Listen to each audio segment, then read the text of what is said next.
Okay, so this is a question of uh, what do you call it? P2 Physics AS January 2022. This is the last questions. We have the MCQs. The diagram shows the spectrum for an X-ray tube. Okay, this question is about X-ray. Okay, we can see this graph. In this graph, we have intensity and we have the wavelength. Okay.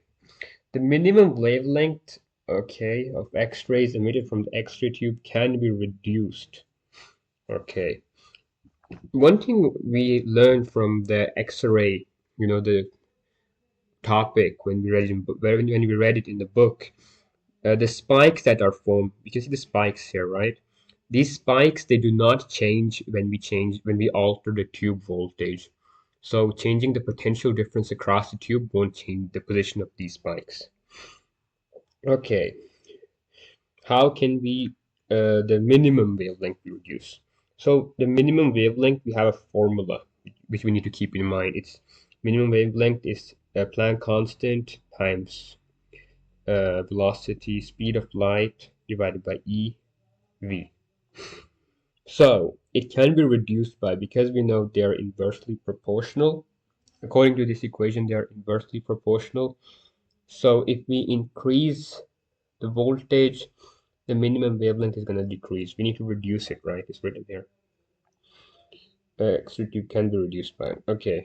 The minimum wavelength of X-rays emitted from the X-ray tube can be reduced by the beam of current. Okay, the beam of current. If you increase or decrease the beam of current in the tube, what happens? The minimum wavelength is not changed. The what was it again? The intensity. Yeah, the intensity is changed. Intensity. Penetrating power depends on the tube voltage. The intensity changes by changing the current, because then more X-ray photons will be emitted, per second. Intensity of the radiation. So the answer would be increasing the potential difference across the tube. Increasing it would decrease the minimum wavelength. Okay, this equation. Okay, in question 25 and 26, a metal surface is illuminated with radiation frequency F and photoelectrons are produced. The maximum kinetic energy EK of the photoelectrons is measured for a range of values of F. Okay. The work function of the metal used is this, which graph shows the variation of E, okay, the maximum kinetic energy with the frequency. Okay. Let me just read it once again. We have the work function is 8.2 times 10 power minus 19. Okay. And then we have the maximum, we have the frequency on the x-axis.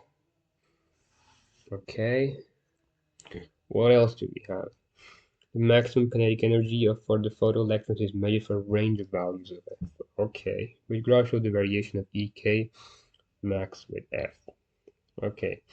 Now, whenever we have a graph of kinetic energy, maximum kinetic energy on the y-axis and the frequency on the x-axis, we need to have some, pieces of information in our mind.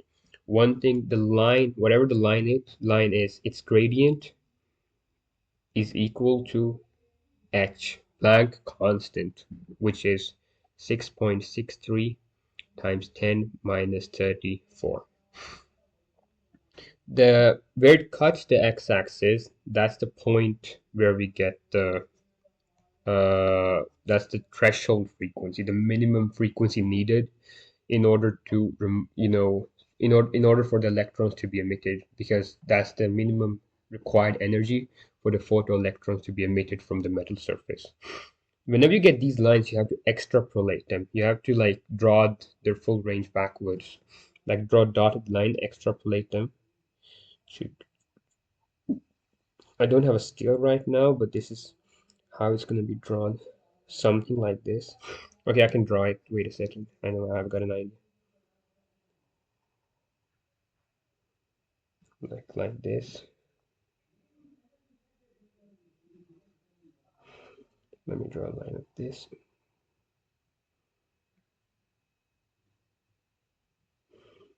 Approximate lines we are drawing. Extrapolate this line. Okay, wait a sec.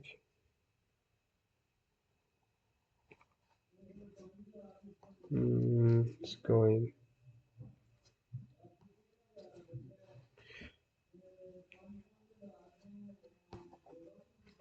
Okay, wait a second. It's quite tricky, to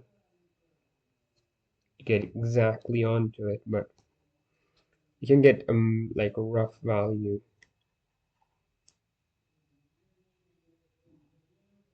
If we just move it up there we got it. Okay, in the last line, line B. Okay, there you go. It's gonna be something like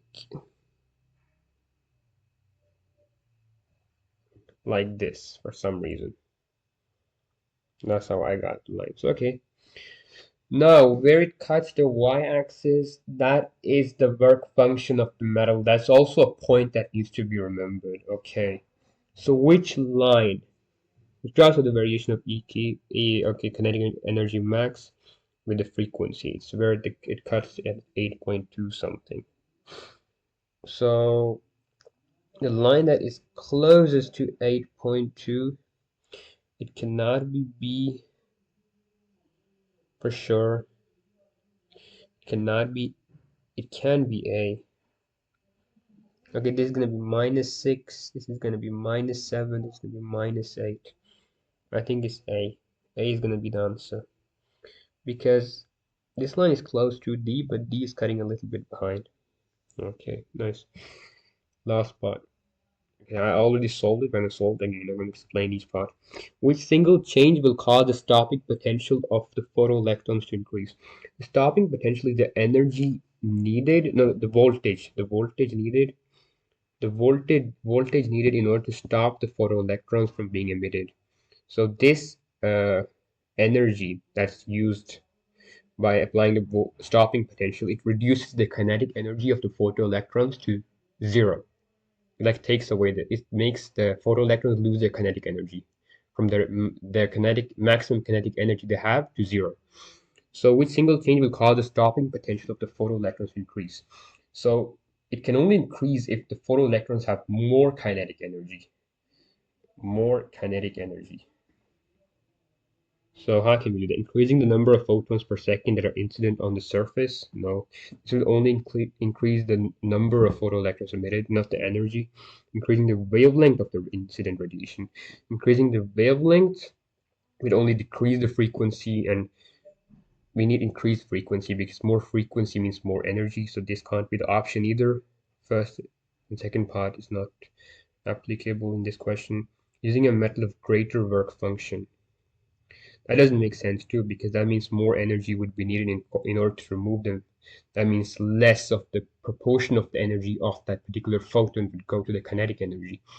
So this can't be the option. Increasing the frequency of the instant radiation, this is correct, because then the photoelectrons would have more kinetic energy, more energy, and due to that, they would require the stopping potential would increase. So it's part C.